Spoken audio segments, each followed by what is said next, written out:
Terus ngeten nggih menyangkut nikah gitu. Terus kalau wakilul wali itu biasanya misalnya kan saya bilang misalnya saya nikahkan Haris kan misalnya zawat angkah duka wa zawat duka binta fulan. Kalau yang tidak mustalaf alaih kan alladzi qad wakalani nggih, alladzi qad wakalani atau mewakili gitu. Tapi kalau di Indonesia itu hampir pasti itu sah. Makanya ini kan saya ajarkan ke antum ini tatbiki fikih. Tatbiki fikih itu begini ya. Di Indonesia itu kan saya sering alami ya, misalnya ada taukil kan walinya mar'ah tadi, waliul mauliyah tadi, kan taukilnya ishad di depan umum. Misalnya, Gus saya pasrah Anda menikahkan putri saya bernama ini. Terus saya bilang di depan umum, saya terima apa? Saya terima perwakilan itu. Kemudian kalau dalam tradisi di Rembang misalnya wali kan terus ke sana gitu. Pokoknya enggak di majelis. Kalau di sini di majelis enggak? Enggak ya? Kalau biasanya di majelis enggak setelah taukil? Loh enggak, banyak yang enggak di majelis dari. Ayo coba yang enggak di majelis ngaco. Enggak setelah taukil itu walinya di majelis apa? Di majelis. Kalau dari zaman lari. Kabur. Enggak. Apa? Keluar. Oh, ya keluar. Enggak ada di polling di itu. Enggak ya. Ada yang di majelis. Dari mana, teman? Yang di majelis berapa? Ngaco yang di majelis yang walinya agak lari. Berapa juga?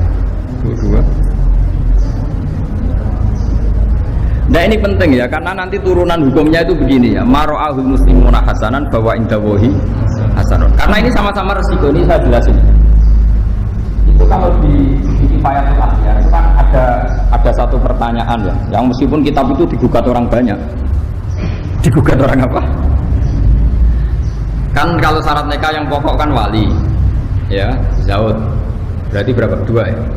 Terus 2 saksi 4. Berarti aktornya kan hanya 4. Tapi kitab kifayatul akhyar itu menyebut entah karena saking simbolnya, entah karena memang itunya menjadikan orang salah paham. Itu kan begitu.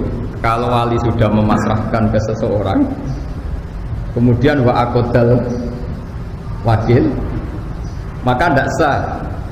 Tidak sahnya itu yang di kifayatul akhyar maksudnya karena aktornya hanya 4, sekarang yang wali jadi sahih. Berarti sahihnya kan 1. Nah, itu kan jadi masalah besar. Entah saking ikhtiarnya kiai Jawa entah gimana, walhasil itu karena takut takbir itu wali itu nggak boleh di majelis karena di situ ada ancaman wahadorol wali wakodal wakil.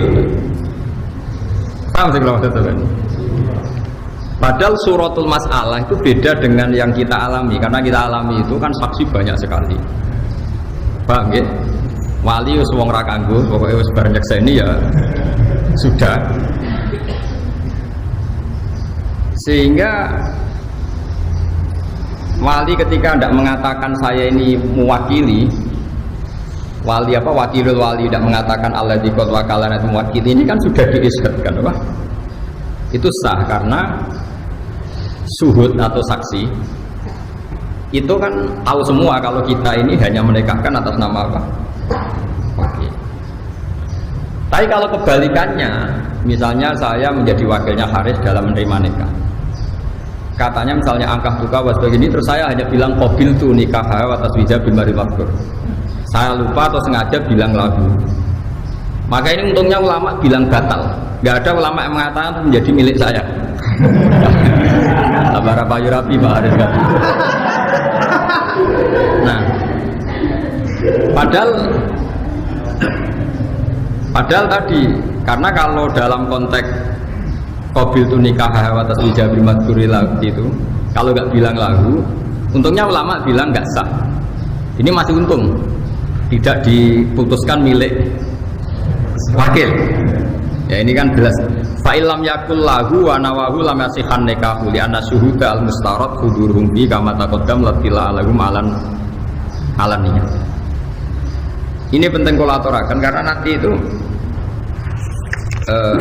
dalam teori fikih ya, dalam teori fikih ulama itu kelihatan tidak konsisten karena begini maksudnya tidak konsisten, tapi baik, tidak konsisten itu kadang baik. Misalnya begini, syarat nikah dalam madzhab Syafi'i itu 2 apa banyak?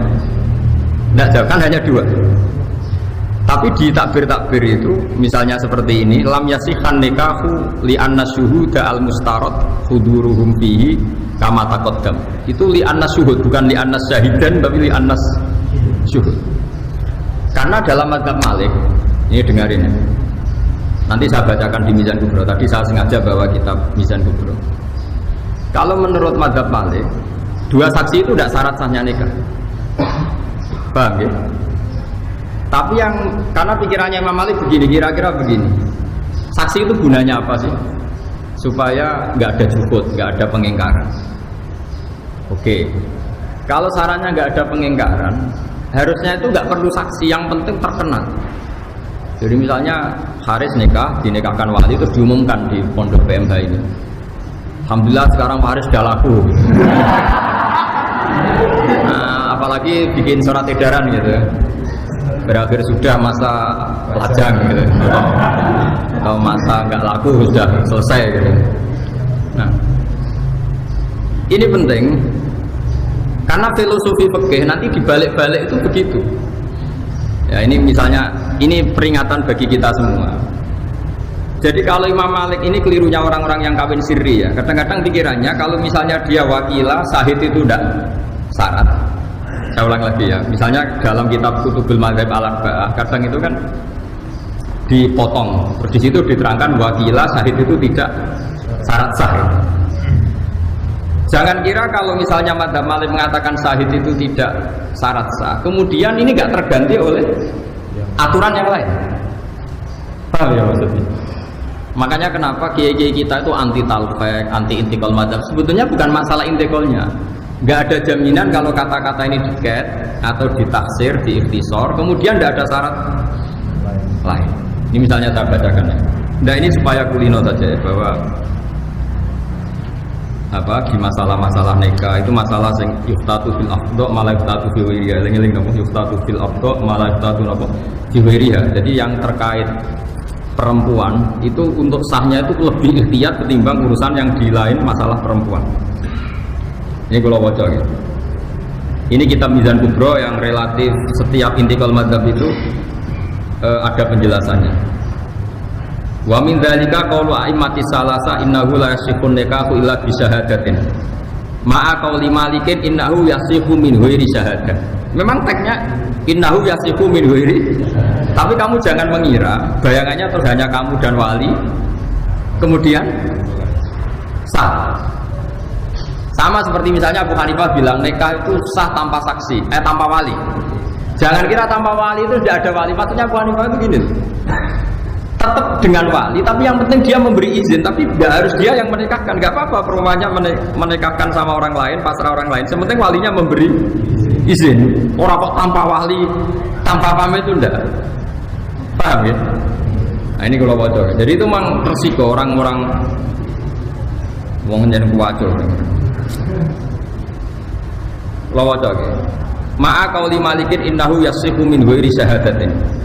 Illa annahu yu'tabaru fihi al-isya'atu wa tarku taradi bil kitman hatta law aqda fi sirri atau law uqida fi sirri wastarata kitmanan nikahi fusikha indah. Jadi kata Imam Malik nikah itu enggak usah saksi tapi cukup isya'ah. Makanya nikah kayak di Indonesia itu mesti sahnya. Karena misalnya syaratnya 2 saksi itu adil, misalnya syaratnya 2 saksi itu adil. Ternyata 2 saksi itu tidak adil. Enggak masalah kalau di Indonesia karena kan orang yang menyaksikan kan banyak, jadi itu isya'ah apa? Apalagi sebelumnya sudah ada undangan nikah macam-macam, bahwa Pak Haris sudah laku. Seminggu sebelumnya kan tahu semua di WA karena dia kaul ya. Semua orang dikasih tahu kalau sudah laku. Itu nggak harus adil, karena kata Imam Malik, kata beliau yu'tabaru fihil isya'ah apa?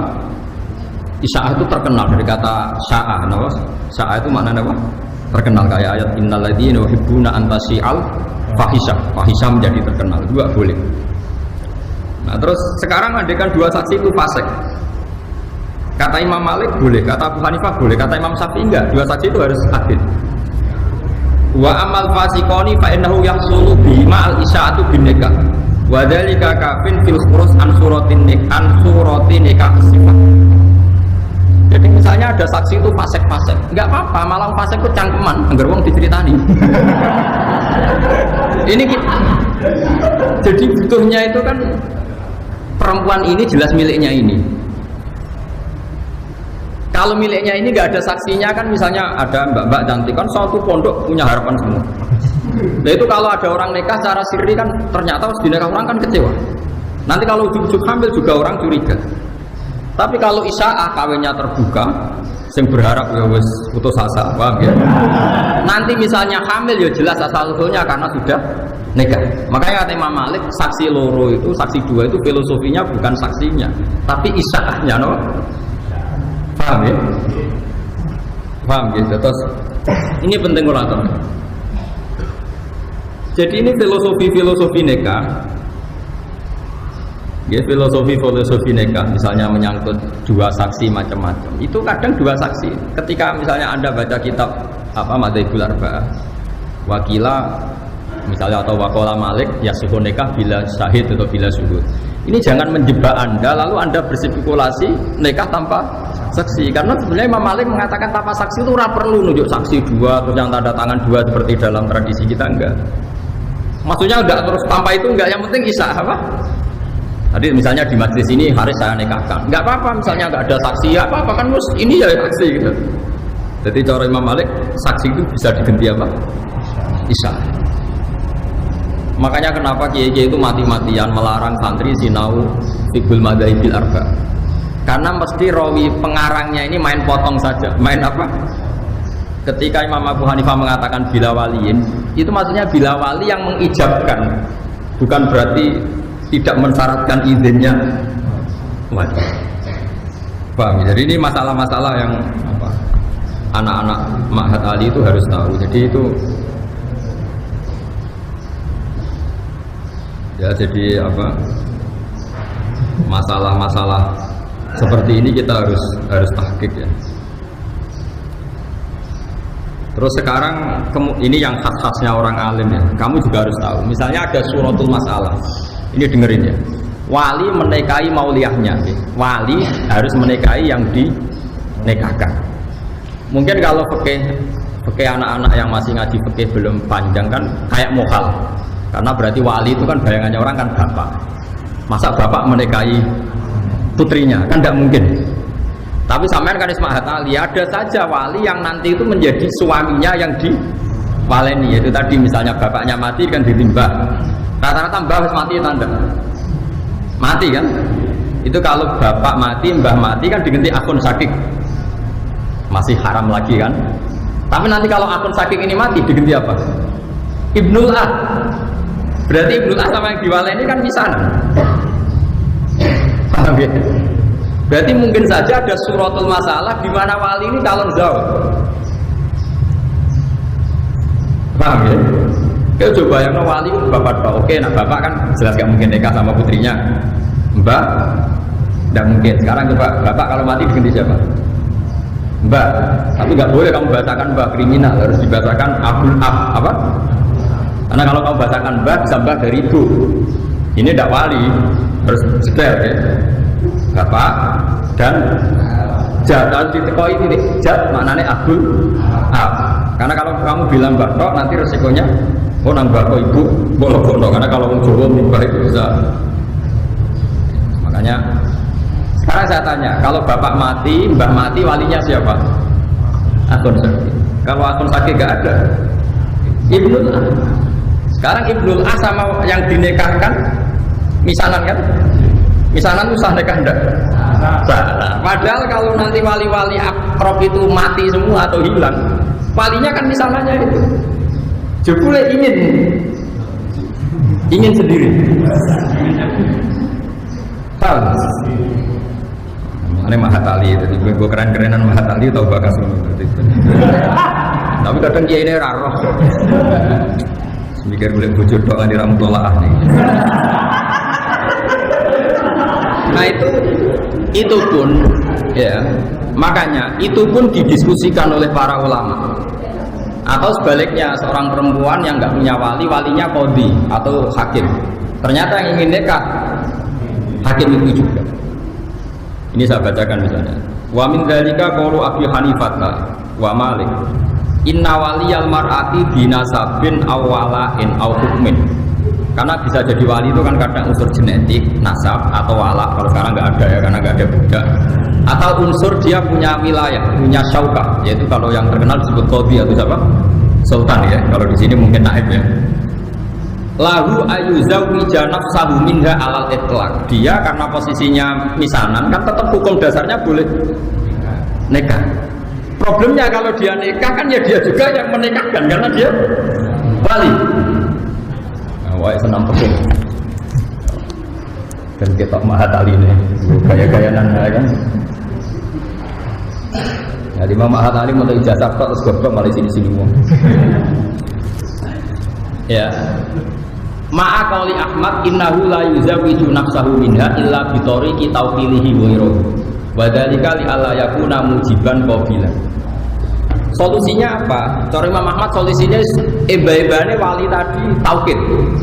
Pantes-pantese kok ana sing nekakno dekne qabil. Si wali tadi, misanan tadi kalau menikahkan kan dia wali. Tapi dia juga yang bilang qabil itu. Kan kayak gendeng misalnya di majelis. Kamu perempuan, saya nikahkan kamu dengan saya. Karena memang dia statusnya double, ya wali, ya zaud ya dia ya.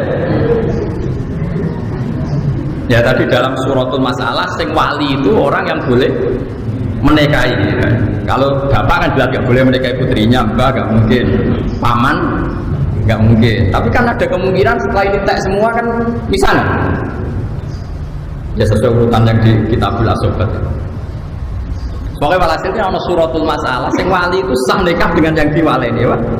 Solusinya gimana? Dia itu pastinya harus mengakatkan. Tapi dia juga qabil penerima nikah. Solusinya kata Imam Ahmad, pantas-pantas saja.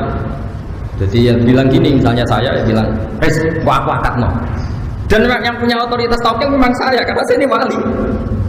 Tapi nanti saya calon qabil, calon penerima. Makanya ini solusinya kata Imam Ahmad, innahu la yuzawwiju nafsahu minha illa bi tariqi tawqilihi ghairuhu fi dzalik li alla yakuna mujiban qabilan. Tapi kata Imam Syafi'i, wa ma'a qauli Syafi'i innahu la yajuzu lahul qabul bi nafsi wa la yuwakkilu ghairuhu bal yuzawwijul hakim wal khalifata ra'iban. Dari Imam Syafi'i, wis dekne dadi qabil lah ya lucu, wong wali kok dadi bojo. Pokoke pantes-pantes iku diliakno kabeh. Diliakno kabeh kok dadine wali yo dipasrahno. Engko dekne qabul nikah yo di pasrahno. Dadi ibu penonton terus untuk bojo ngono.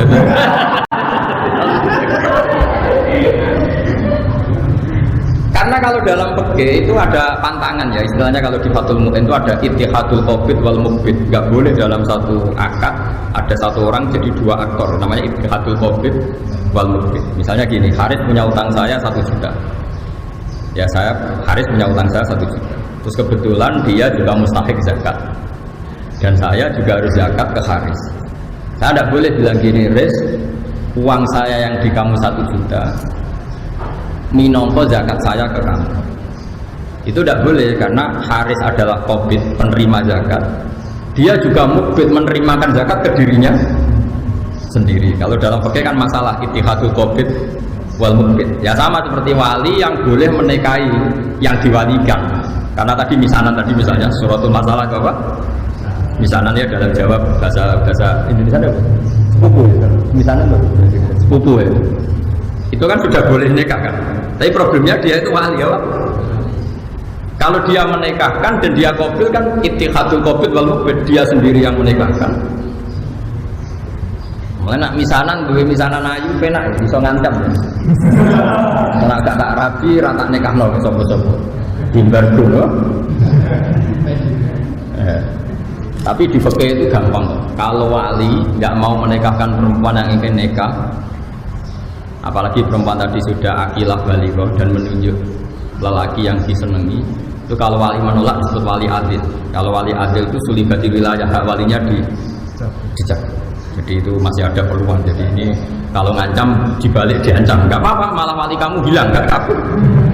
Jadi itu, ya ini penting ya, ini fikih-fikih yang harus Anda ketahui. Terus ini ada masalah-masalah yang harus diketahui juga, ini yang sering terjadi di Indonesia. Ya semoga, ya ini meskipun kasus tapi harus dipelajari. Kan banyak juga kita ini sering ngadepi masalah di mana orang yang saya kecelakaan. Jadi sebelum nikah sudah hamil.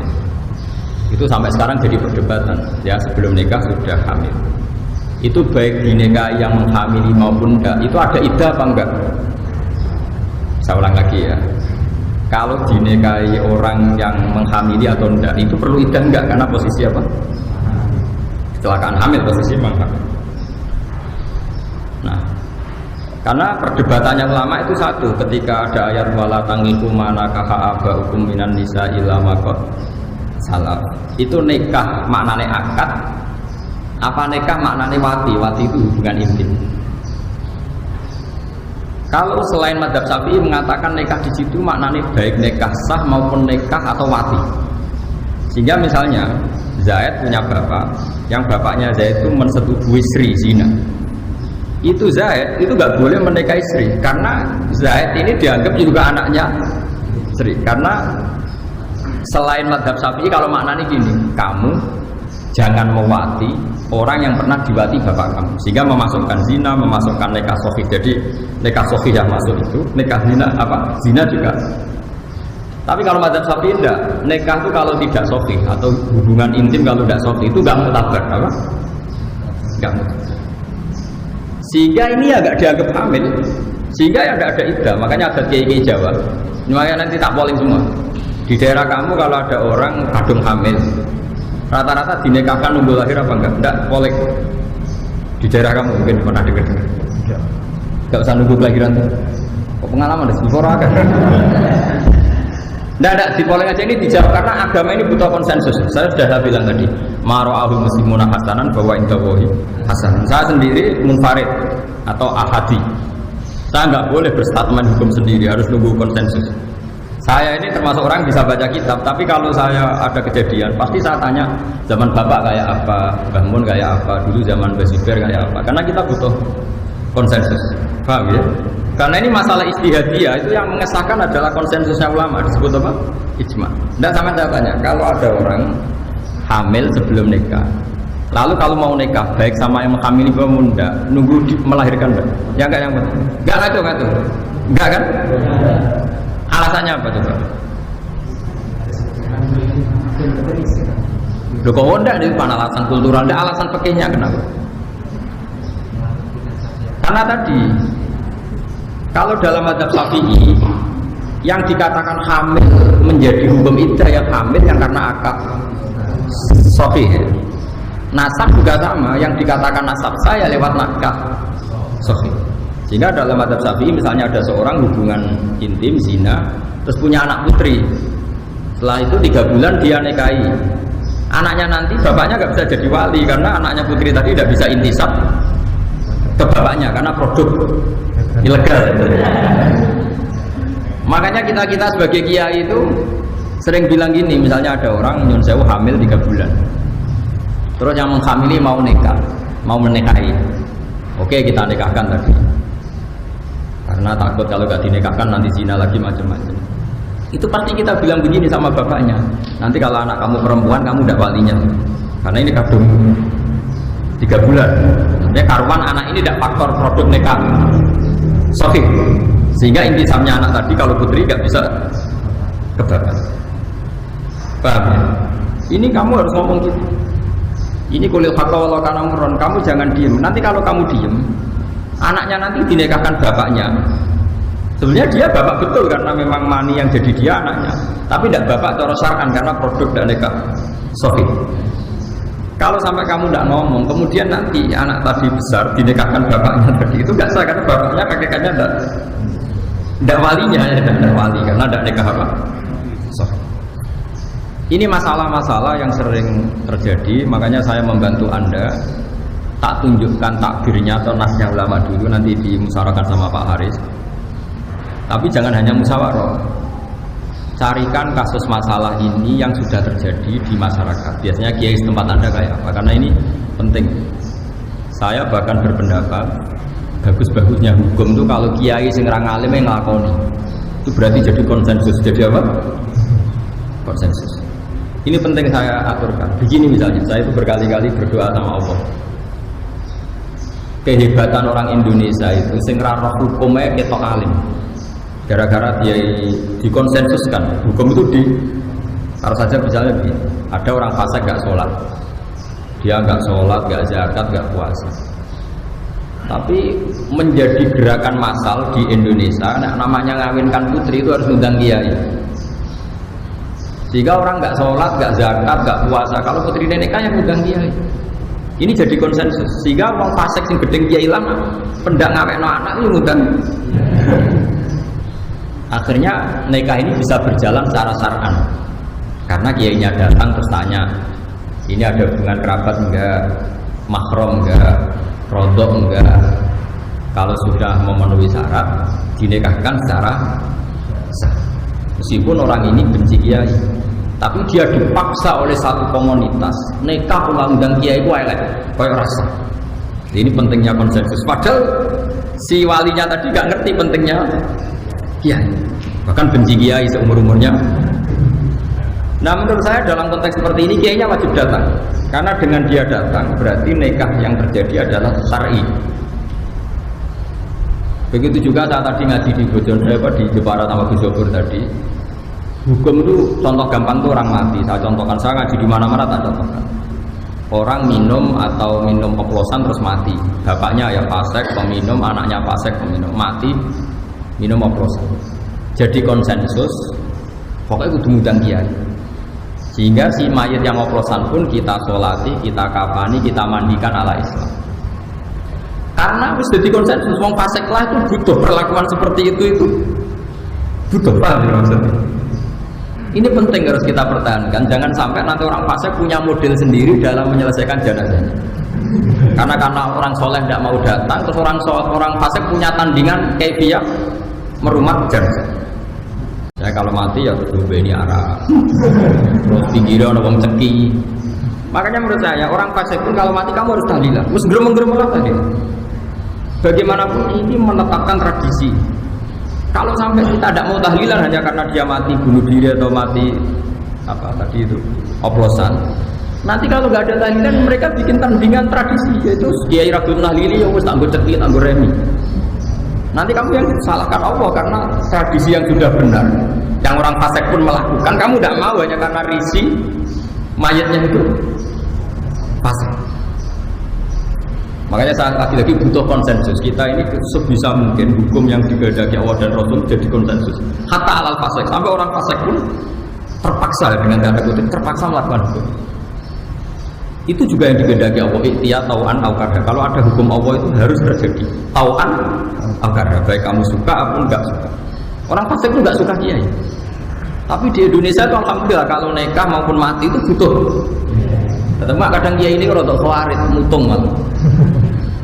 Masa urip-uripe gedeng kiai ono adzan nyetel dangdut kon nyolati sorry.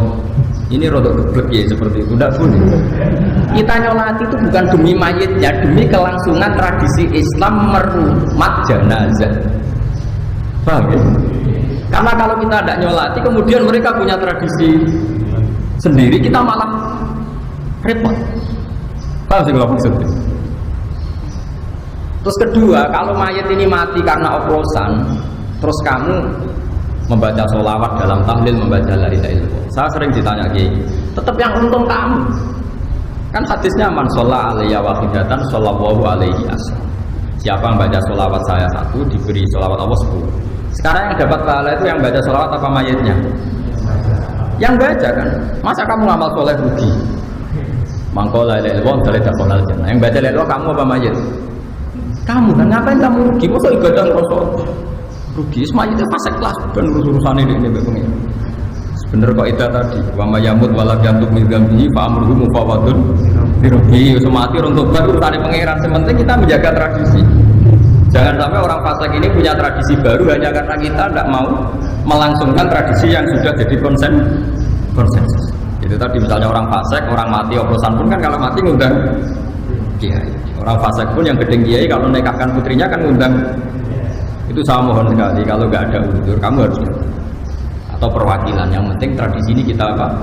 Jaga. Bukan karena fasiknya tadi, tapi karena nilai kalimat ilah tadi, aturan-aturan Allah yang kita. Karena sekali dalam kebiasaan jenazah ngomong alim nggak mau datang, mereka kan orang-orang fasik, pasti punya tradisi tandingan. Paham ya?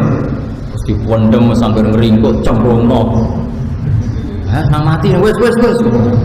Repot. Makanya saya tadi selalu tanya ke jenengan. Masyarakat kamu di mana saja adat yang sudah baik harus kamu pertahankan. Tadi maro'ahu muslimuna hasanan bahwa itu bohi apa? Nah, ini saya baca yang kasus tadi ya, orang yang apa kecelakaan. Misalnya begini. Ini kitab Mizan Kubro. Di kitab saya halaman 113 juz 2. Ya. Misalnya begini. Wa amma makhtalafu fi fa min dzalika qala a'immati salasa innahu yajuzu nikahu zaniyah ma qali Ahmad innahu yahkumu nikahu qabla taubat. Misalnya begini. Wa min dzalika qaulu Malikin wa Syafi'i inna man zana bimra'atin lam yahrum alaihi nikahuha wa la nikahu ummiha wa bintiha ma qali Abi Hanifah wa Ahmad ya ta'allaqu tahrimul musaharati bizina. Jadi itu tadi. Kalau menurut Abu Hanifah zina pun itu menjadi musaharah. Jadi kira oleh demeni wong sing didemeni bapakmu. Karena itu berarti ibumu. Kandane. Jadi musaharah itu kata Abu Hanifah itu bisa hasil dengan zina. Tapi kalau menurut Syafi'i enggak. Sama sekali. Nah ini penting kalau aturakan karena kita tentu tidak menghendaki itu terjadi. Tapi masalahnya kadung terjadi. Kamu harus punya solusi hukumnya. Karena hukum fikih itu ekstrim. Ini yang Pak Haris harus tahu. Hukum fikih itu ngeri itu. Sekali bandingannya enggak itu buruk. Misalnya gini saya contohkan. Zaid itu kafir, dengarin ya. Zaid itu kafir. Kafir betul. Kafir tengah, kafir tenang. Enggak ini dengarin. Awas sekali salah ini murtad masalahnya. Ancamannya itu murtad. Zaid ini kafir tengah. Terus datang ke Pak Haris. Pak Haris, saya ini mau masuk Islam. Coba saya ditalkin syahadat. Saya diajarin syahadat. Terus kata Pak Haris gini, karena ada yang Jeporo engkek itu terus dia mau bawa benaran ini kalau dia melotek. Itu Pak Haris itu murtad dalam hukum fikih. Karena Zaid yang murtad tengah ini murtad betul, kafir tengah ini ada kekafiran sekian menit ke depan yaitu 10 menit yang gara-gara Pak Haris. Karena dia bisa menghilangkan kekafirannya Zaid saat itu. Fauran. Tapi gara-gara dia nyuguhin teh, gawe teh 10 menit. Sekarang kafir yang 10 menit terakhir gara-gara siapa? Gara-gara Pak Haris. Jika dalam fikih termasuk murtad adalah kaqauli rajulin pada seorang guru lakini al-Islam sumakola ikhtasib. Contohnya di Bajuri hanya gitu. Ada orang bilang, Pak Yai saya ajarin Islam. Terus kamu bilang, kamu mandi dulu. Itu saja masalah. Karena kekafiran harus dihilangkan secara fauran. Dan kekafiran 10 menit adalah Anda sudah terlibat karena Anda bisa menghilangkan saat itu juga. Kenapa nunggu dibikinkan teh, minarak dulu macam-macam. Makanya kalau ada seperti itu sama tak ajari. Pak Kiai saya ajari syahadat. Kamu harus bilang, oh nggih nggih. Wah jenengan saya ini nak awas tunggal. Paling enggak bahasa Jawa dulu, segampang-gampangnya. Nah setelah itu enggak apa-apa, berarti sifat kafirnya hilang, enggak apa-apa kalau ada acara sosial ngeteh-ngeteh dulu atau mandi enggak apa-apa. Di Jogja itu ada beberapa kali orang sowan saya. Gus itu kalau seremonial pengislaman di masjid-masjid UGM, di masjid UI itu gimana? Saya bilang enggak apa-apa, tapi anggap saja itu seremonial. Tapi siapapun pertama yang ketemu si kafir ingin Islam harus mensyahadatkan saat itu juga. Soal seremonial enggak apa-apa nanti di masjid UGM, UI atau di masjid mana saja. Tapi kalau seremonial itu awal di Islam kan itu tidak boleh, karena berarti membiarkan sekian hari. Misalnya mau ada orang mau Islam, mungkin mau menisan ke masjid seminggu malam gitu pas Jumatan. Wah itu menurut fikih yang ekstrim, itu malah kiainya tadi yang jadi murtad. Karena dia ridho dengan berjalannya murtad sekian hari. Nah contoh gampangnya gini, ini fikih ekstrim ya, makanya fikih itu juga punya cara ekstrimnya. Begini misalnya dibalik. Senin mau Islam, terus sama Haris dijanjini nanti aja nak Jumat karena saksinya banyak. Terus Selasa mati coba. Terus dia masuk neraka. Gusti, pun rokok ke kafir. Jadi Senin kalau kafir Senin badai sampai Pak Haris kan ngenteni Jumat. Ada kan masalah.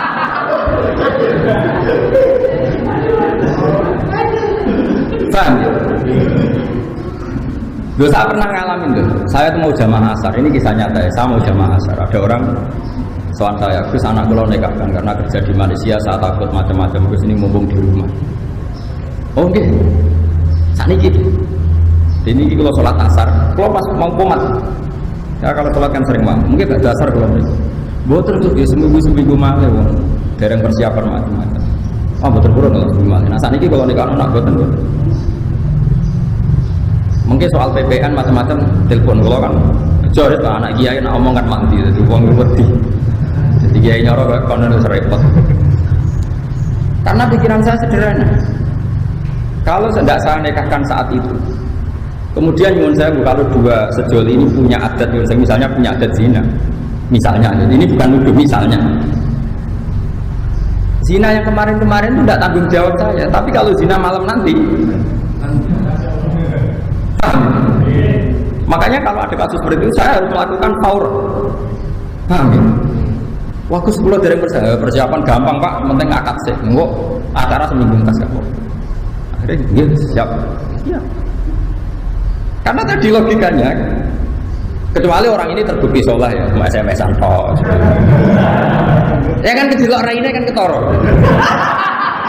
Makanya kayak Pak Haris tidak mendesak menikahkan kan nggak mungkin zina. Akhirnya keterusan.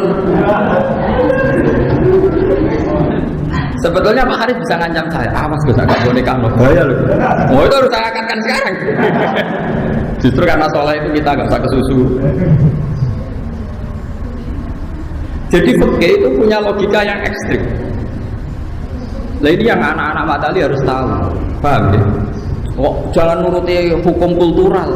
Gak pantas langsung nikah keluarga orang teko. Mosok wong kafir be Islam ra disugoi tes. Tidak bisa seperti itu. Pakai akal. Nak pas Habib Subita itu wonge mati, statusnya mati kafir apa mukmin? Kafir. Itu sebabnya ada mukmin karena siapa? Saya kalau ngaji di Jogja, itu banyak dosen-dosen tertawa-tawa gara-gara tak contohkan gini. Dalam proses ekstrim atau emergensi itu tidak ada status ideal, gak ada. Yang ada itu harus dilakukan. Itu ibarat gini ya, saya seorang dosen atau kiai pas katokan cekak nggak pakai baju, terus ada orang jatuh di tengah jalan, yang di situ lalu lalang mobil banyak, kan nggak boleh atas nama emergensi nolong sik kabinan sik mulai. Katokan cekak lah paribasannya harus kamu langsung nolong karena kalau nggak langsung nolong nanti kalau di lindes mobil salah kamu punya kesempatan nyingkirno, ndak kamu nyingkirno, mau dari harapan sahur rambinan, pemenang status sik berseger. Balik ke penyet kabeh ditindesi mobil.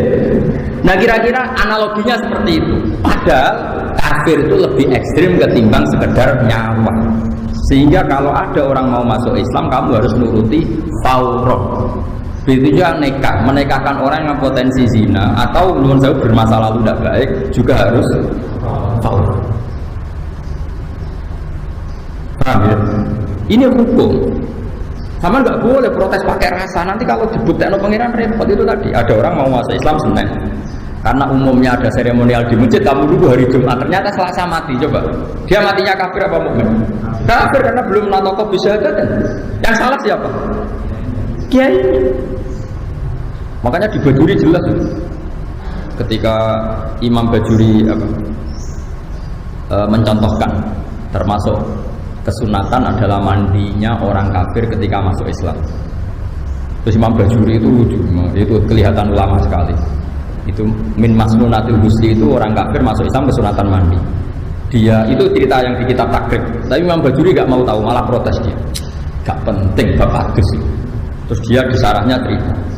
Nah nganti ono wong ngongkon adus ora langsung nalkin syahadat, itu malah dosa besar. Malah dia mengatakan si orang tadi dihukumi murtad karena membiarkan kekafiran berlangsung. Yang harus dilakukan sekarang gak berubah kasadus, yaitu talqin syahadat. Karena urusan adus, teh barang nyuguh itu urusan ideal. Itu ibarat ada orang kecelakaan di jalan, yang di situ banyak kendaraan, terus hanya karena kamu gak pakai baju, terus kamu merasa gak nyaman, pulang dulu pakai baju. Terus kembali ke pelindes. Kamu termasuk pembunuh enggak? Termasuk penyebab kematian sama. Mau Islam Senin kamu biarkan nunggu Jumat seremonial, Selasa mati. Kafirnya tanggung jawab siapa? Makanya kenapa saya ngajar fikih di sini? Fikih itu ada beberapa hukum yang ekstrim. Dan itu kita harus tahu. Makanya kita latih fikih-fikih yang ekstrim. Karena logika yang terbangun memang harus seperti itu, tidak ada pilihannya. Saya ambil anak berdiri di sini dan itu perbandingan dengan di sini. Ya jadi saya mohon jangan pernah belajar fikih tidak serius. Saya mohon sekali dulu Basal terkenal ahli fikih, dulu Basibir dulunya Basal terkenal ahli fikih. Sampai juga harus ahli fikih. Jadi ada kepastian hukum. Misalnya tadi dua saksi itu filosofinya apa? Ternyata isya'ah. Kamu jangan hanya karena baca Adzabul Arba'ah, wakilah qala Malik misalnya nggak harus dengan dua saksi. Ternyata Imam Malik nggak mengharuskan dua saksi, maknanya karena bisa diganti isya'ah. Padahal kalau isya'ah malah melebihi dua saksi. Paham ya? Makanya kenapa kiai-kiai melarang intikal madzhab? Sebenarnya bukan masalah intikalnya kan. Pasti ada beberapa masail atau beberapa syarat yang nggak ditulis. Karena perawi madzhabul arba'ah itu hanya mencomot-comot. Nah, padahal yang nggak ditulis itu menjadi syarat pokok. Paham ya? Makanya saya mohon ojo kulino seperti ini. Kalau teruskan lagi. Tapi saya mohon ini dimusyawarahkan lagi sama Pak Haris sama teman-teman. Karena tadi saya butuh konsensus. Saya butuh konsensus. Nah terus kemudian ada orang yang hamil begitu ya, terus kemudian harus dinikahkan. Itu kata wa ma'a qauli Abi Yusuf in kanat hamilan haruman nikah hatta tadua wa in kanat hailan lam yakhdum walam ta'tadda. Nah, ini khilafnya ulama. Tapi kata kitab Mizan Kubro ini wa wajul afali ifta'un Nabi sallallahu alaihi wasallam bihil lidzalik wa qala qad kharaja min sifatin ila nikah bab al-istisalat al-musnad baru usul wajib al-istisalat al-musnad. Ya, ini terus ketika ada kejadian seperti itu dilaporkan Nabi jawabnya qad kharaja min sifatin ila nikah. Jadi ada orang biasa nakal itu ya kumpul kebo misalnya. Terus ada masalah gitu. Sama sahabat atau siapa dinikahkan sama sahabat tadi. Nabi komentari atau ngendikane qad kharaja min sifatin ila nikah. Kalau saja misalnya ada orang biasa kumpul kebo malam Senin, kumpul kebo malam Selasa, kumpul kebo. Terus Selasa pagi kamu nikahkan. Berarti malamnya kumpulnya kan sudah kumpul nikah. Makanya pernikahan ini atau menikahkan itu adalah berarti qad kharaja min sifatin ila nikah. Berarti dia sudah keluar dari tradisi zina. Sifat itu tradisi apa? Zina ila nikah. Karena meninggalkan zina itu tradisi yang luhur sekali. Coba zaman kalau baca 3 berjanji Rasulullah itu dipuji apa? Bahasanya Rasulullah itu tarakus sifah apalam yusibum aruhu min adamin wa ila abi wa umi. Tradisi pokok suku Quraisy adalah meninggalkan berzina. Abu Jalal meleteni kepala Abdullah, gak seneng zina.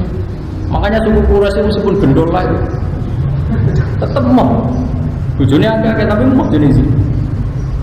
Saya punya bukti sejarah begini, ketika Rasulullah mulai dakwah ila tauhid, saya ulang lagi, dakwah ila. Biasanya kalau muda anak-anak itu kan butuh karir. Wong canom pak aneh-aneh itu mesti butuh macam-macam. Apa kata Abu Jahal dan Abu Lahab CS-nya? Muhammad kamu aneh-aneh itu ingin apa? Kalau ingin harta kita urunan, sehingga dari sekian urunan kamu jadi orang paling kaya. Kalau kamu aneh-aneh ingin jadi pemimpin, sudah sekarang kamu tak untuk pemimpin. Tapi kalau kamu aneh-aneh ini karena ingin perempuan tertentu, kita datangi keluarganya, lalu kita nikahkan kamu dengan perempuan. Itu bukti bahwa suku Quraisy tidak punya tradisi. Nah, sampai zaman belum Islam oleh bilang sama Nabi, kalau kamu senang perempuan, kita datangi keluarganya, lalu kamu saya nikahkan.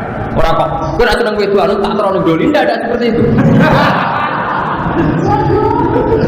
Ini nyata sama dia tarik-tarik.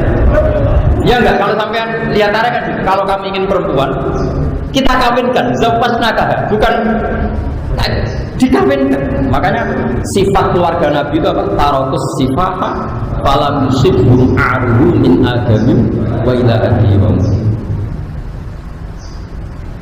Jadi nikah itu luar biasa, sampai kemuliaan keluarga itu kurangnya tidak sifat.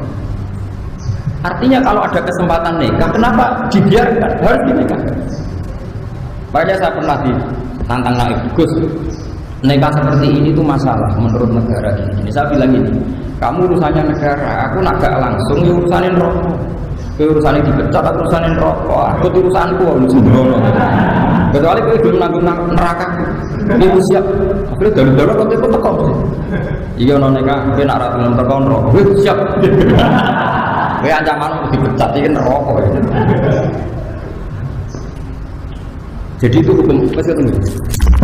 Termasuk hukum. Ini ya, ini di kitab Bajuri, di kitab punya Pak Haris di halaman 154. Juz berapa ini? Juz 1. Ini kata ya, qauluhu wa huzulul kafir idza aslama. Ya, wa huzulul kafir idza aslama. Jadi kalau orang kafir mau Islam sebaiknya memang mandi. Ini masih katanya Fathul Qorib. Kitab Fathul Qorib itu kitab matan, tentu belum detail ya, belum apa? Detail. Ya saya ulang lagi ya, kata kitab Fathul Qorib termasuk mandi sunat adalah kalau orang kafir mau Islam dia kesunatan mandi. Dohirnya ya kan dia mandi dulu baru. Tapi itu dikritik, langsung dikritik oleh syarah. Sebenarnya ada dikritik ya, memang harusnya itu salah, memang itu masalah. Kalau hanya begitu redaksinya itu masalah. Meskipun Fathul Qorib tentu niatnya ada begitu, mungkin niatnya ada seperti itu. Ya kalau ngarang kitab matan itu kan resikonya kan takbir sedikit, tapi orang nggak boleh salah paham kan resiko. Haris seneng bapak kalimatnya sedikit, cara Haris cukup, tapi ternyata tidak memahamkan. Akhirnya kan nggak mau ragu. Itu resiko matan, resiko kitab nopo. Kalau wajah ini jelas ya. Tapi tentu pendapat tadi itu ekstrim, yang saya baca. Wa huzlul kafir idza aslama wa law qala wa huzlu man aslama lakana aula li annal husla yadkhulu waqtuhu bil islam. Sekarang mulai kesunatan mandi itu setelah Islam atau sebelum Islam? Setelah Islam, makanya Sarah kecewa sama matan, harusnya jangan begitu. Oke kan Mahat Ali dari sawangan iso nyarai kan. Ojo kok moco matane wis keliru waduh. Pokoknya juga ijazah. Pokoknya bermoco keliru rasa kayak S1. Nanti saya yang komen. Tapi kalau kiai kan biasanya gampangan apa-apa. Kalau waktu ini kata Imam Bajuri, wali annahu la sabila ila takhiril islami ba'dal muslim. Saya ulang lagi, wali annahu la sabila ila takhiril islami ba'dal muslim. Bal sarrahu bitakfiri man qala li kafirin ja'ahu li muslima idhab fattasil summa aslam. Jadi Imam Bajuri, saya juga gak senang sama ekstremitas seperti ini, gak senang. Tapi kalau di logika masuk akalnya tadi. Kalau kamu mentakhir konatus sebelum yang gede kepleset mati, urung moco. Jaga. Coba kafirnya yang tanggung siapa tuh? Ya ini. Gawat, menganu bodoh gawat bodoh. Makanya pokoknya Pak Yai kalau warai Islam, oh gini sampai ngatek-ngatekan. Pokoknya pengiran juga, dia oke. Terus pokoknya semua ngono lah, harus gak ideal lah. Oh nanti mari zakat. Kalau kawin nanti Indonesia zakat kan pada PKW nanti Islam musik. Mau zakat kan kangelan besar. Mau nilai lo kan keseniatan mawon Pak. Pengiran situ oke, jadinya Allah oke. Muhammad Rasulullah, gue Islam semua, gue Islam. Asliannya dilatih ikutnya terus. Lu ini jelas ya. Tapi saya juga nggak sepenuhnya setuju dengan kitab Bajuri. Saya tidak akan menghukumi orang lain kalau dia kafir karena menunda keislaman. Saya ulang lagi ya. Saya sebagai pribadi, saya murid bangun, murid kiai, murid basah, murid kiai yang punya kearifan. Saya tidak akan mengkafirkan orang yang menunda keislaman orang kafir. Meskipun di kitab ini begitu. Tapi kita ngerti ini untuk kita tidak melakukan penundaan. Jadi kita tidak penting lah menghukumi orang lain itu tidak penting. Alika nafsak melawan mikir orang lain. Tapi kita tahu logika itu memang masuk akal. Terutama kalau ada kejadian di luar rencana kita tadi. Mbok konadus jebule kepleset mati. Kowe ana wong kecelakaan pinggir ratan, kowe kelambenan sik kelindes truk. Mestinya kayak katokan cekak lah harus langsung pinggirkan karena ini fauron apa? Fauron.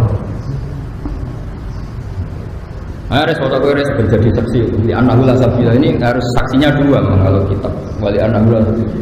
Salah kan? Sabila ila takhiril Islam. Coba tuh. Alamik. Kalau begini, nah salah itu. Ini nak salah langsung tak pecat jadi guru. Apa mahal kali? Wali anahula sabila ila takhiril Islam. Fa'atil bersarafu bitarkiri ma'amlah wali takhiril Islam. Yaslam. Yuslimu abu cok. Yuslimu. Selama itu yuslimu. Ilham wa tafsir hukum ma'aslimu. Limu bapak yang kufri tilkalah dong. Ya. Artinya libaqaihi alal kufri bitilkalah dong. Artinya ada masa yang dia kafir itu karena salahnya si kiai kan. Artinya kalau bilang Pak Kiai saya ini ajari Islam, terus saya bilang kamu mandi dulu. Berarti mulai mandi dan berikutnya masih kafir itu salahnya siapa? Salahnya kiai. Itu kalau normal tak apa-apa kan, berarti belajar itu urip kena dosa tetap kok nak mati kan tetap itu. Makanya saya bilang, oke itu bisa ekstrem. Problemnya itu kalau berarti mata alal kufri. Kufrinya kiai tadi terlibat. Ya saya ulang lagi ya. Balsor rohu. Semoga kitab ini rapati benar. Tapi kitab ini kitab tenang ya. Balsor rohu berita kiri mangko lali kafirin jauh muslimah. Kitab fantasi. Kamu sana mandi dulu. Semua aslim nanti baru Islam. Kenapa kok kiainya tadi dihukumi salah besar ini? Itu dibakoi alal kufri tilkal lang. Saya bayangkan analogi itu orang kecelakaan itu paling gampang. Kamu hanya pakai katok cekak, ada orang kecelakaan di jalan. Tentu Anda sebagai orang rumah mungkin mau pakai baju dulu.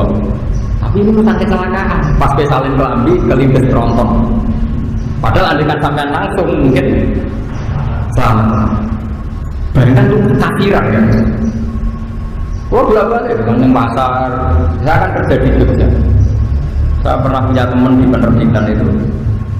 Dia non muslim, kita ke sana. Pak Fir sebabnya aku di pekerjaan non muslim di pekerjaan. Akhirnya aku bosmu itu kacau. Tapi ya, tentunya harus menggoni kan mau sholat dulu. Jadi aku kan kafir rapor dulu. Sholat dijubule gue tukang jogo.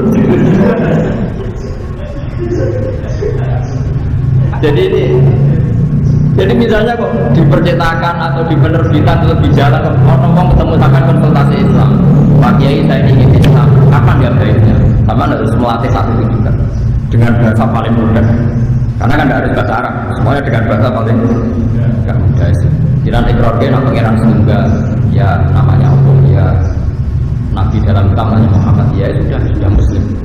Karena tidak harus bahasa Arab. Lah nanti pas seremonial nggak apa-apa.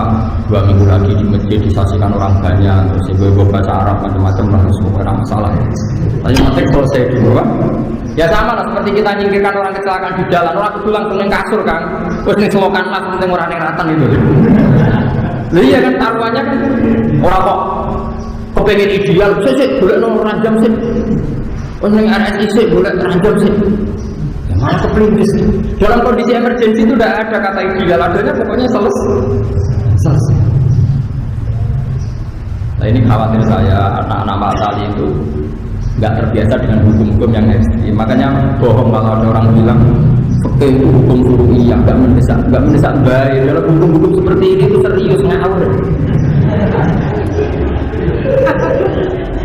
Lu ngomong ngomong udah iso fikih kan, pas sudah iso fikih terus ngomong begini sembrono.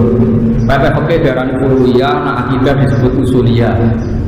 Furu'iyah itu kan contohnya wong di masjid kesunatan yang lupa wangi terus ini masalah Islam. Makanya Imam Bajuri mengkritik kenapa sih kitab Fathul Qorib mengatakan kesunatan mandi bagi orang kafir yang mau Islam dari Imam Bajuri orang tambah kasatus ternyata orang tambah kasatus seperti apa? Atus barang dibakat. Nah, ini kearifan ya, makanya saya mohon ya, jadi dalam beberapa masalah yang harus diselesaikan sekarang harus sekarang. Makanya kalau saya ditanya sekarang, Gus saya ini punya uang 50 juta, saya punya istri mau haji, saya jawab haji sekarang itu fauron. Dulu di kitab-kitab fikih haji itu alat tarofi, tidak harus sekarang. Tapi sekarang itu kan kebalikan, terus bayar fauronnya kajinya jadi 12 tahun. Lah nek saiki umure wis widak mbok arani kaji ra kesusuban ben mati ya yakin. Mesti bayar saiki ngenteni 17. Jadi menurut saya teori alat taruh itu dulu, kalau sekarang ya harus power. Sekarang di Pati berapa tahun? Sudah 17, paling sudah 17, pokoknya di atas 15 semua. Berapa tahun itu kan? Sebulan bukan. Itu di Jakarta itu ada yang sekarang kalau tidak haji itu dapatnya tahun 59. Saking banyak. Itu kalau umur 40 aja habis. Kalau umur 40 tahun lagi kan benar. Nah seperti ini, dalam konteks seperti ini kamu harus istihad gimana hukumnya daftar haji di zaman akhir. Menurut saya ya harus fauron, karena daftar fauron saja dapatnya tarofi, apalagi daftarnya tarofi, kan itu logika. Meskipun itu tentu tidak fatwa resmi ya, karena fatwa resmi tetap haji itu wajibnya alat tarofi, tapi kita akan punya akal. Ya adinu akhlon waladina iman lah. Makanya ini saya mohon sekali ya, harus ini yang dibajuri di halaman 154 juz 1 ya, di kitab ini di bab pokoknya bahwa itu kafir tidak aslam. Tapi Imam Bajuri terus kecewa bahwa satu sebarang sekarang penting di Islam dong. Makanya sebenarnya kayak Pak Haris itu dosa besar kok bakal sayur nasab. Nah mau rapayu rapi penting wedok sih. Orang ayu nasab repot gitu. Repot. Urutannya wedok sih syukur.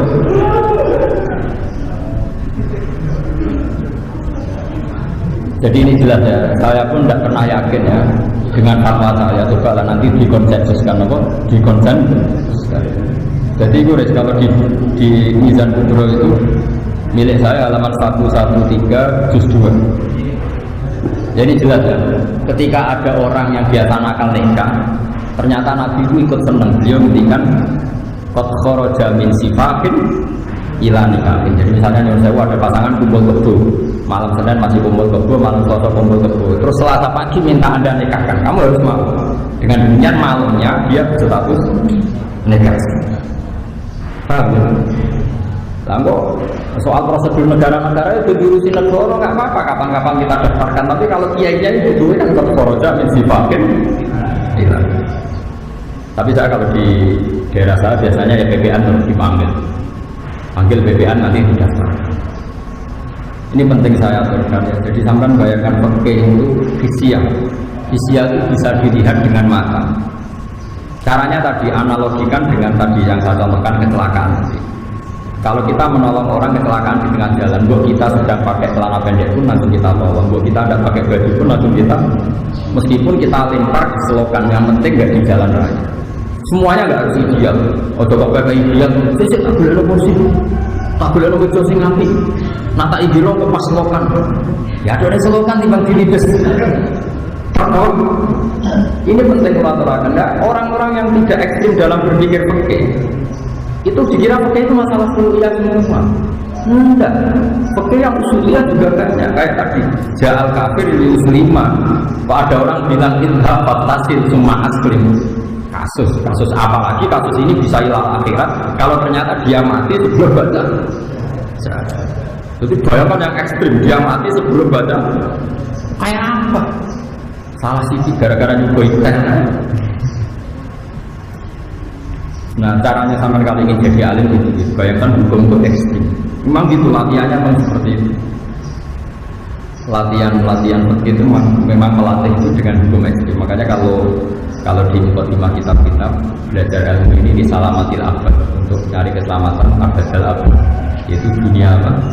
Akhirat. Kamu harus lurus dalam menjalankan itu. Tapi sekarang tuh orang berkriminal. Tauhid darah usul, fikih darah usul. Orang usul rapopo bang, orang usul. Rapopo baik berkasus. Enggak boleh kamu ikut-ikutan ngomong gitu. Kalau sudah pernah ngomong harus tobat. Kalau enggak kasus. Terus saya teruskan lagi ini masalah yang khilaf-khilaf yang lain. Ini yang terakhir sebelum saya menutup untuk perjumpaan ini, menyangkut mahram. Kalau kamu mahram dengan mertua itu bimujarodil akdi li bintiha. Jadi misalnya umuka atau umul musoharoh. Jadi misalnya saya dengan mertua putri saya, Kalau mertua lanang kan nggak perlu ada mahram karena sudah lanang. Kan mahram itu sebabnya 3 kan? 1 nasab, 2 rodo, 3 musyawarah. Yang ada nasab itu sebabnya berapa? 3, 1 nasab, rodo. Terus yang karena nasab itu 7, paham ya?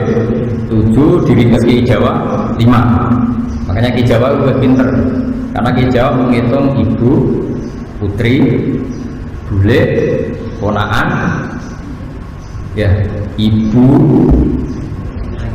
putri, bule, dulur, ponaan, berarti 5. Jadi kalau dalam Quran itu 7, karena bahasa Jawa itu kan dulure bapak ya bule, dulure ibu bule. Kalau bahasa Arab kan jadi 2, dulure bapak amma, dulure ibu khola.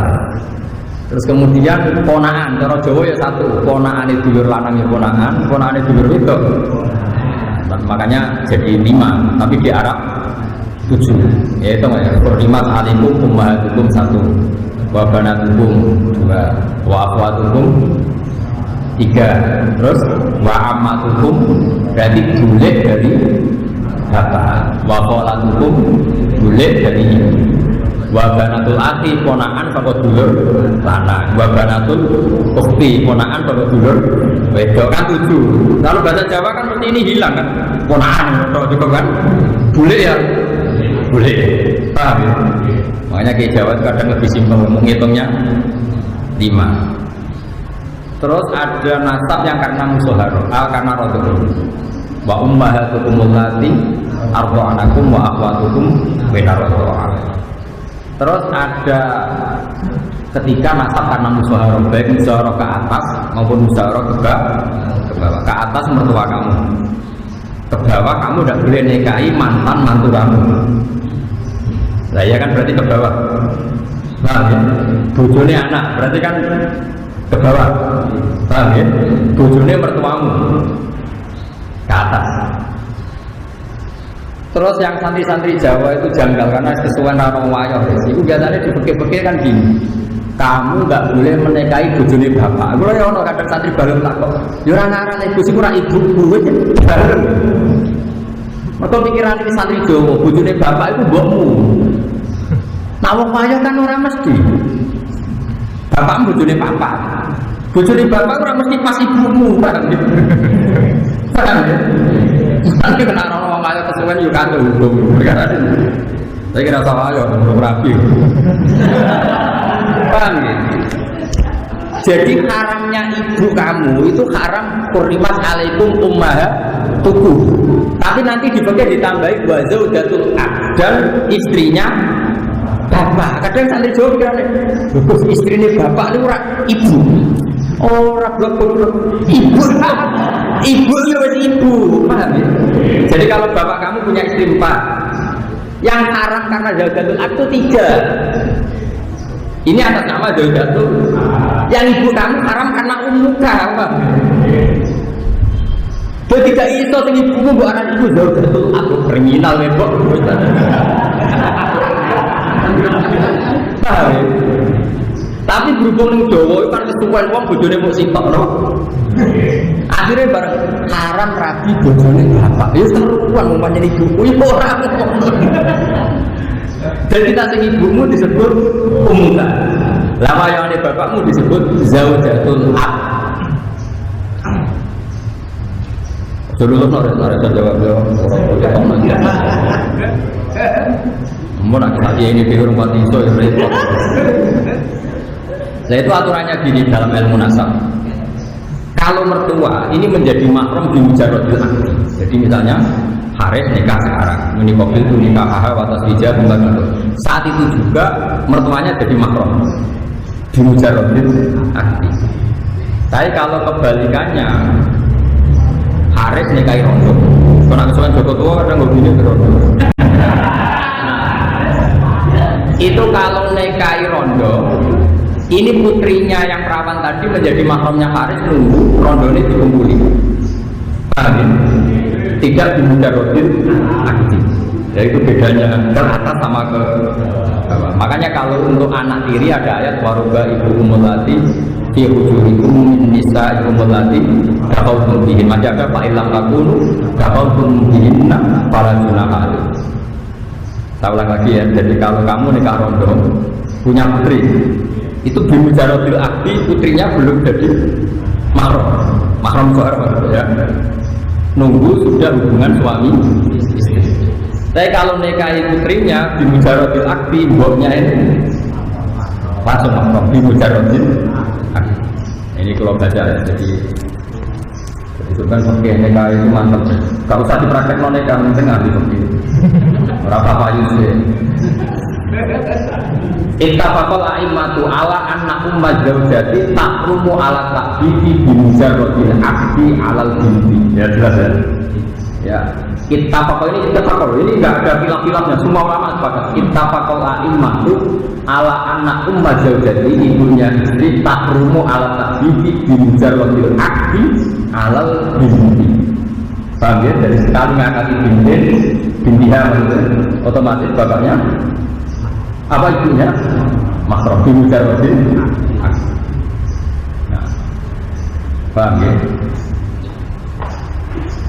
Lah, waktu pakal aimatu aidan ala anna robibata anak diri. Kalau mereka anak walon, kalau yang anaknya istri kamu itu apa? Anaknya istri kamu tapi yang enggak anak kamu. Walon, robibah, bahasa Arabnya apa? Anak kawan. Anak walon apa anak ilegal? Enggak, anak bener. Waktu pakal aimatu aidan ala anna robibata takrumu biduhuli bil ummi. Jadi ingat ya, jadi kalau ke atas bimujarradil akdi, mertua kamu langsung mahram musyawara. Tapi kalau menikahi ibunya nunggu dibungkul atau hubungan suami istri baru putrinya jadi apa? Mahram. Makanya di Quran warga ibukumul lati fi hujurikum min nisaikum allati taqaltum bihin. Terus fa illam takunu taqaltum bihinna fala junaha alaikum. Terus anaknya istrinya anak kita. Wahala itu abna ikumul ladzina min aswaq. Istri dari anak kandung kamu. Bukan anak angkat. Kalau anak angkat enggak apa-apa, kayak kasusnya siapa itu? Kayak masalahnya siapa? Zaid bin Harisah. Zaid bin Harisah kan anak angkatnya Nabi. Terus berarti Zainab binti Jahsh pernah jadi mantunya Nabi. Tapi kan akhirnya di nikah Nabi itu kan tidak anak kandung.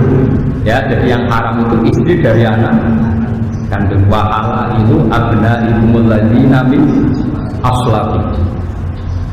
Jadi saya mohon sekali ya teman-teman ya, jadi kadang-kadang sama Pak Haris diskusi kitab Mizan bab nikah namanya, karena saya punya kepentingan, punya keinginan nanti di kampung itu macam-macam, sama harus punya solusi. Kadang-kadang kepeksa wali kadang nggak aneh-aneh. Terus di Malaysia ini takbirnya marhalaten apa izin. Wong sekarang bisa dihubungi lewat telepon. Terus kalau izin nanti tahu ke lewat telepon cukup enggak? Kalau terpaksa cukup, kesaksian dalam telepon caranya gimana?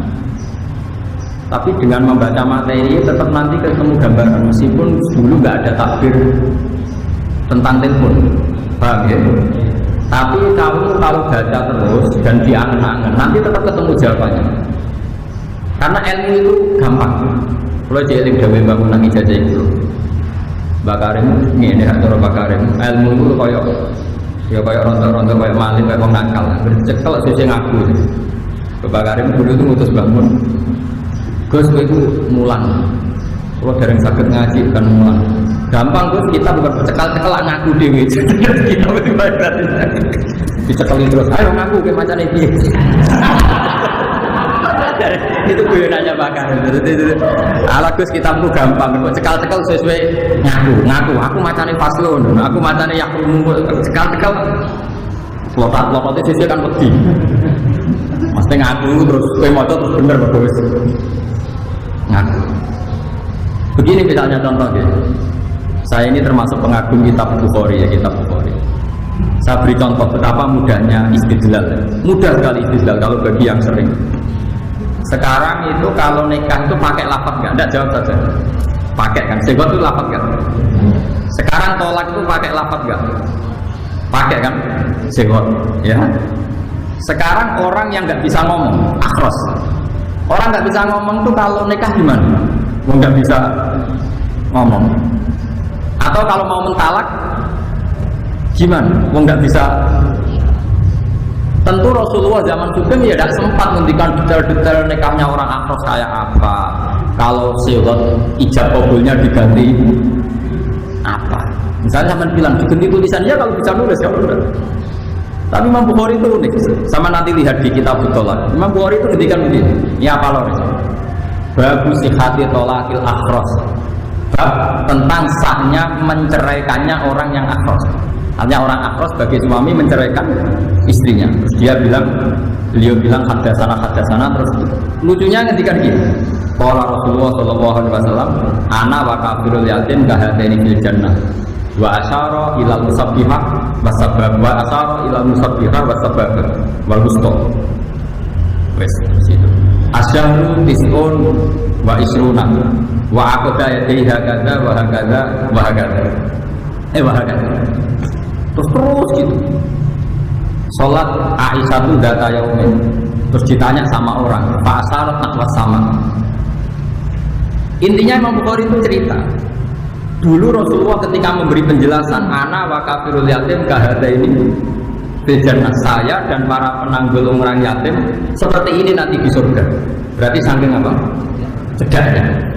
Paham ya? Terus Nabi pernah ngendikan kemungkinan bulan Komariah itu hakada wa hakada wa hakada. Berarti ada kemungkinan berapa? 29 hari. Intinya begini. Wong Nabi yang bisa ngendikan saja kadang berganti pakai isyarat. Karena isyarat juga mufhimah, juga memberi paham. Berarti kalau isyaratul akhras memberi paham, maka isyarat itu sah untuk tolak maupun untuk nikah. Imam Bukhari oleh itu paham ya? Nah ya itu kan tawangannya kan tidak ada kaitannya dengan tolakul akhras itu. Ya sama ngendikan hada wa hakadha wa hakadha kan tidak ada kaitannya dengan angka 29. Tapi toh orang menjadi Pak. Harus saja misalnya Pak Haris di sini, Pak Haris tahun baru di Wangsul. Pak Haris nggak mungkin bilang tidak, tapi mencurang. Uang disepakat mana itu jangan kan? Berarti isyarat cukup apa enggak? Cukup. Pak Haris Bapak pamit bilang gini, cukup kan? Bapak itu menolak. Kalau sekarang orang tidak bisa ngomong, yang mengganti kalimat adalah isyarat. Paham gitu maksudnya? Artinya Anda jangan berharap semua masail fikih itu ada takbir yang sorry, yang eksplisit. Bila yang mungkin akan di sini orang telepon, orang WA-an. Ya tentu takbir WA nggak ada. Tapi kalau nanti Anda menguasai materinya, pasti nanti kamu bisa. Asal menguasai betul. Kayak tadi Imam Bukhari mengatakan babu sihati tolakil akhras. Terus yang diceritakan anak wa kafirul yatim kahadaini bejat. Terus asyharu hakada wa hakada wa hakada. Wa aqda napa tis'an wa isrin. Artinya Imam Bukhari ingin bilang, wong Nabi sing iso ngendikan saja, kadang iktifak ngalap cukup dengan isyarat yang dengan isyarat yang memang. Nah sekarang akhras apalagi tidak bisa ngomong, penggantinya sifat adalah isyarat. Pergi sekali